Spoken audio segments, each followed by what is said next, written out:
Thank you, Madam Speaker. And can I thank the member for Newtown for her advocacy for renters, not only in Newtown, but right across New South Wales. I really appreciate your advocacy on this really important issue, member for Newtown.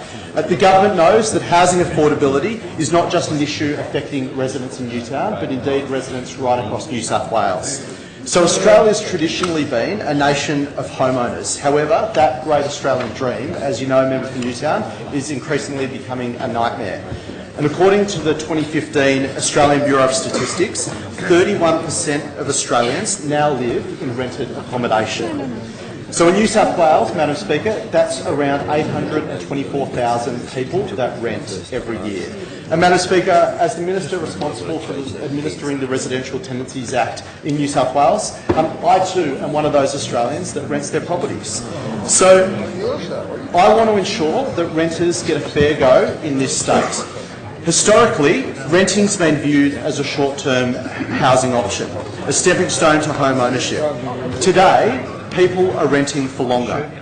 According to figures from the Rental Bond Board, in the last 10 years, there's been a 7.2% increase in the number of tenancies lasting longer than 3 years. Indeed, there's been a corresponding decrease of around 5.2% for tenancies that have been less than 6 months. What we know is that renters in New South Wales, particularly younger renters, are being locked into the rental market.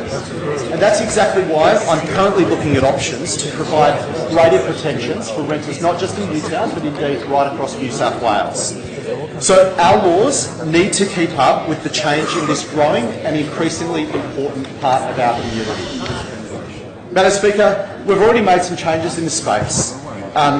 With regard to the Residential Tenancies Act to make life better for renters.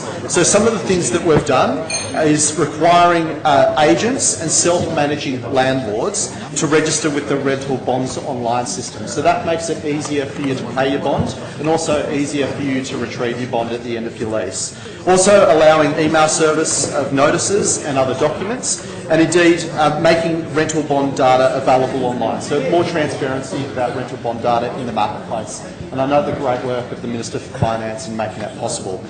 But Madam Speaker, there is so much more to do in this space. My focus in the coming months is to examine ways to make life better and fairer for renters right across New South Wales. So for the benefit of the member for Newtown, some of the key reforms that I'm looking at the moment are fairer lease break fees for tenants. In addition to that, improving tenants' rights for repairs. So in particular, giving the Fair Trading Commissioner, making them able to issue guidelines regarding reasonable timeframes for repairs, which the tribunal will need to consider when deciding whether to order landlords to carry out these repairs. In addition to that, we're looking at improving disclosure requirements prior to a tenant signing a lease. So more transparency and giving tenants a greater chance of understanding the contractual arrangements that they're entering into.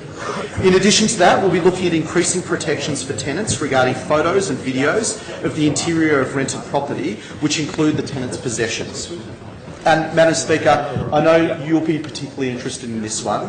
One of the key areas of focus for me in the coming months is looking at how we can enhance protections for victims of domestic violence. I know that's a critically important area that we need to be looking at, and I know all members of this House are concerned about that important issue.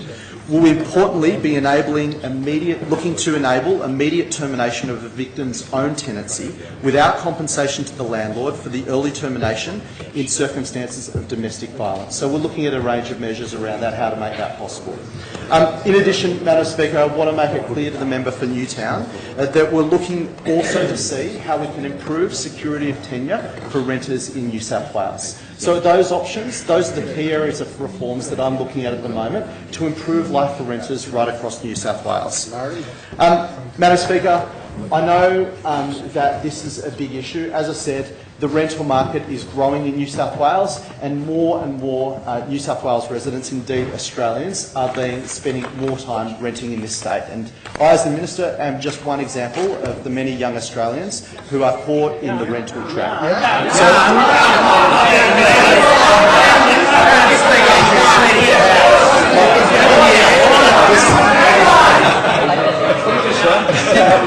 Despite my receding hairline, So can I just take this? Time is it? Time Oh, really? 2 minutes is granted just in time. I will finish up on that. These are the key areas that we're looking at to improve life for renters in New South Wales and make it fairer for them. We're not only looking to put consumers first, we're also looking to give renters a fair go. And can I just particularly commend the member for Newtown for her advocacy on this. Ever since I became the Minister for Fair Trading, she has been a constant advocate for these reforms. So I'm looking forward to working particularly closely with her and indeed other members of this House who care about renters and want to see them get a fair go. Thank you.